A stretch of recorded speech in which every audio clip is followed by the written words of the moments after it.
ನಮಸ್ಕಾರ ಸ್ನೇಹಿತರೆ ಭಾರತದ ಪ್ರಮುಖ ಟೆಲಿಕಾಂ ಸಂಸ್ಥೆಗಳಾದ ಜಿಯೋ ಮತ್ತು ಏರ್ಟೆಲ್ ಇದೀಗ ತಮ್ಮ ಗ್ರಾಹಕರಿಗಾಗಿ ಹೊಸ ನಿಯಮವನ್ನು ಜಾರಿಗೆ ತಂದಿವೆ. ಸಿಮ್ ಆಕ್ಟಿವೇಷನ್ ಮತ್ತು ಪೋರ್ಟಿಂಗ್ ಸಂಬಂಧಿಸಿದಂತೆ 90 ದಿನಗಳ ಕಡ್ಡಾಯ ನಿಯಮ ಈಗ ಅನ್ವಯವಾಗುತ್ತಿದೆ. ಈ ಹೊಸ ನಿಯಮ ನೀವು ಹೊಸ ಜಿಯೋ ಅಥವಾ ಏರ್ಟೆಲ್ ಸಿಮ್ ಕಾರ್ಡ್ ತೆಗೆದುಕೊಂಡರೆ ಅದನ್ನು ಆಕ್ಟಿವಿಟಿ ಮಾಡಿದರೆ 90 ದಿನಗಳ ಒಳಗೆ ಬೇರೆ ಕಂಪನಿ ಪೋರ್ಟ್ ಮಾಡಲು ಸಾಧ್ಯವಿಲ್ಲ. ಇದೇ ನಿಯಮ ನಂಬರ್ ಪೋರ್ಟ್ ಮಾಡಿದವರಿಗೂ ಅನ್ವಯವಾಗುತ್ತದೆ. ಒಮ್ಮೆ ಪೋರ್ಟ್ ಮಾಡಿದರೆ ಮುಂದಿನ 90 ದಿನಗಳವರೆಗೆ ಮತ್ತೊಂದು ಕಂಪನಿಗೂ ಹೋಗಲು ಅವಕಾಶ ಇರುವುದಿಲ್ಲ. ಈ ನಿಯಮ ಏಕೆ ಅಂದರೆ ಟೆಲಿಕಾಂ ಕಂಪನಿಗಳ ಪ್ರಕಾರ ಕೆಲವು ಗ್ರಾಹಕರು ನಿರಂತರವಾಗಿ ಸಿಮ್ ಪೋರ್ಟ್ ಮಾಡುತ್ತಿದ್ದಾರೆ.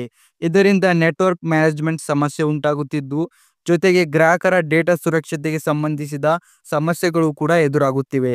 ಆದ್ದರಿಂದ ಈ 90 ದಿನಗಳ ನಿಯಮ ಈಗ ಕಡ್ಡಾಯವಾಗಿ ಜಾರಿಯಾಗಿದೆ. ಇದರಿಂದ ಗ್ರಾಹಕರಿಗೆ ಏನು ಲಾಭ ಮತ್ತು ನಷ್ಟ ನೋಡೋದಾದರೆ, ಕಂಪನಿಗಳ ಸೇವೆಗಳನ್ನು ಪರೀಕ್ಷಿಸಲು ಗ್ರಾಹಕರು ಕನಿಷ್ಠ 3 ತಿಂಗಳು ಬಳಸಬೇಕಾಗುತ್ತದೆ. ಕಂಪನಿಗಳು ಉತ್ತಮ ಸೇವೆ ನೀಡಲು ಒತ್ತಡಕ್ಕೆ ಒಳಗಾಗುತ್ತವೆ. ಮತ್ತೆ ಯಾರಿಗಾದರೂ ತಕ್ಷಣವೇ ನೆಟ್ವರ್ಕ್ ಸಮಸ್ಯೆ ಎದುರಾದರೆ 90 ದಿನ ಕಾಯದೆ ಕಂಪನಿ ಬದಲಿಸಲು ಸಾಧ್ಯವಿಲ್ಲ. ಗ್ರಾಮೀಣ ಪ್ರದೇಶದ ಬಳಕೆದಾರರಿಗೆ ಇದು ಹೆಚ್ಚುವರಿ ತೊಂದರೆ ಆಗಬಹುದು. ಹೀಗಾಗಿ ಸ್ನೇಹಿತರೆ, ಜಿಯೋ ಮತ್ತು ಏರ್ಟೆಲ್ ತಂದಿರುವ ಈ ಹೊಸ ನಿಯಮ 90 ದಿನಗಳು ಈಗಾಗಲೇ ದೇಶಾದ್ಯಂತ ಜಾರಿಯಾಗಿದೆ.